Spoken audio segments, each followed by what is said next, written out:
Poucas vezes contei a minha história, vou contar bem rapidão assim a minha história.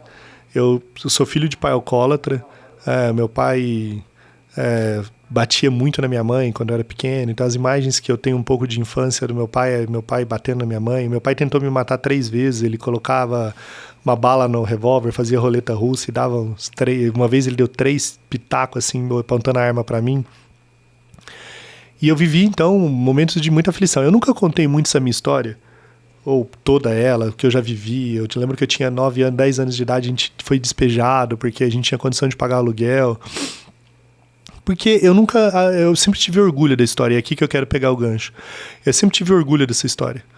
Eu lembro que o meu pai e minha mãe, tiveram uma vida, me ofereceram aquilo que eles podiam me dar, né?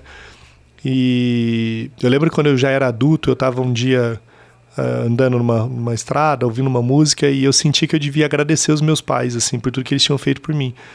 Eu lembro que eu comentei com alguém, falando, agradecer o quê, cara? Você é uma família disfuncional, seu pai foi alcoólatra, sua mãe, por conta disso, acabou sendo um pouco ausente e tal. Eu falei, não, cara, eu preciso agradecer meus pais. Eu lembro que eu reuni os dois e falei, cara, e lembrei de coisas que eu sou hoje que eram coisas dele, assim. O meu pai tinha uma coisa quando eu era pequeno, que ele bêbado, eu ia no bar pegar ele olhava pra mim e falava, você é o filho mais lindo que existe.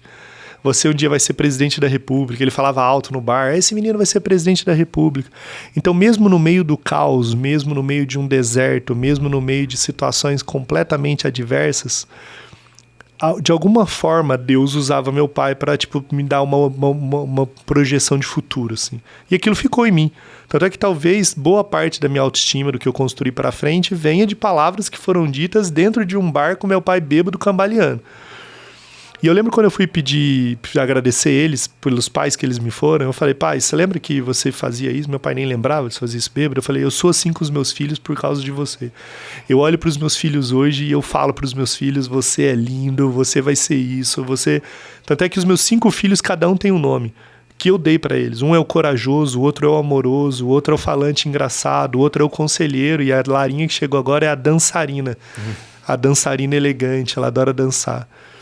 Que eu dou esses nomes e eu fico falando pra vida deles. Você é amoroso, você é corajoso, você é isso. Fruto do meu pai, cara. A minha mãe, ela sempre, por mais eu que ela sempre foi uma pessoa que tentou, do jeito dela, ser meio protetora. Então eu lembro uma vez que eu fui trabalhar de garçom, tinha 15 anos, eu comi os pão de queijo do café da manhã que eu servi e fui mandado embora no 5º dia de trabalho, porque eu acabava de comer os pão de queijo. Nunca tinha visto tanto pão de queijo Me vi na sua função. E aí eu fui mandado embora, eu lembro como se fosse hoje, de eu ver a cena, minha mãe foi lá, e eu tava passando, pegando as minhas coisas, entrou na sala do cara, quase bateu no cara que me mandou embora. Então minha mãe sempre foi uma galinha choca, tentando cuidar do jeito dela, dos rebanhos, e eu contei isso pra ela, eu falei, a visão que eu tenho de proteger a minha família é a visão de que você me ensinou. E eu lembro que eles choraram muito. Por que eu tô contando isso pra você, que tá passando hoje pro Vale da Morte? Que você tá aí. Cara, se tem um lugar que eu tenho empatia é esse, assim, por isso que eu quero te convidar mesmo a começar a trazer empreendedores aqui que estão no Vale da Morte. Não só os caras que já passaram por lá. Porque os caras que já passaram, beleza, dá uma dose de esperança, incentivo e tal, mas é legal a gente acolher esses caras, porque eles também vão passar. É tudo passageiro, a gente vive no Cronos e a gente tem uma tendência de quando a gente está passando por grandes tragédias ou situações difíceis, falências, fracassos, que você não sabe, cara, o que você vai fazer para pagar a escola do seu filho amanhã, como que você vai pagar o aluguel semana que vem. A gente tem uma tendência a sucumbir. A gente emocionalmente perde a perspectiva de olhar para o futuro. Mas deixa eu te falar uma coisa. O que você está passando hoje não é diferente do que você já passou no passado e você venceu, cara. Você venceu. A gente tende a achar que os problemas presentes são muito maiores de todos que a gente já viveu. Não, a gente já passou por perrengues, cara. E a gente venceu por eles.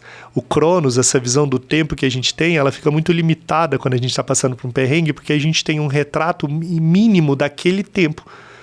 A gente não consegue olhar o que vai ser daqui a um ano, como a gente acaba nem olhando o que foi um ano para trás. A gente fica mergulhado naquele tempo, no tempo do fracasso, no tempo da dívida. Quando a gente é improvável, e nós somos improváveis, a gente é talvez pessoas, e muitos dos que estão nos ouvindo agora sejam improváveis. Improváveis são aquelas pessoas que o mundo não apostava, que todas as probabilidades davam contra. Falava, não, cara, você não vai dar certo, não vai funcionar, você não chega lá.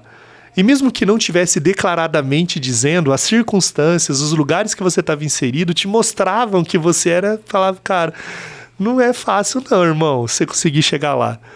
Quando de alguma forma a gente chega e a gente sabe que a gente é improvável, cara, se tem uma coisa que a gente tem que fazer é agradecer. Então eu quero te falar, cara, você tá no meio do deserto hoje, agradece. Agradece que você ainda tem seus filhos, agradece que você ainda tem, de repente, sua esposa, seu marido do seu lado, agradece seus pais que te amam, agradece quando você acordar de manhã e falar, cara, eu sei que é perrengue, é difícil que eu tô passando, mas tenha um coração agradecido, porque quanto mais grato você for, mais o mundo conspira a seu favor, assim. Tenha gratidão no seu coração do que você está vivendo. A gente perde a capacidade de se maravilhar, a gente perde a capacidade de se deslumbrar com as coisas. E a gente, quanto mais dificuldade a gente vive, menos a gente se torna agradecido. Porque a gente sempre está num sentimento de vítima, de indignação, de revolta. A gente fica achando que, tipo, pô, isso não devia ter acontecido e tal. Um coração agradecido muda todo o jogo, assim. Muda todo o jogo.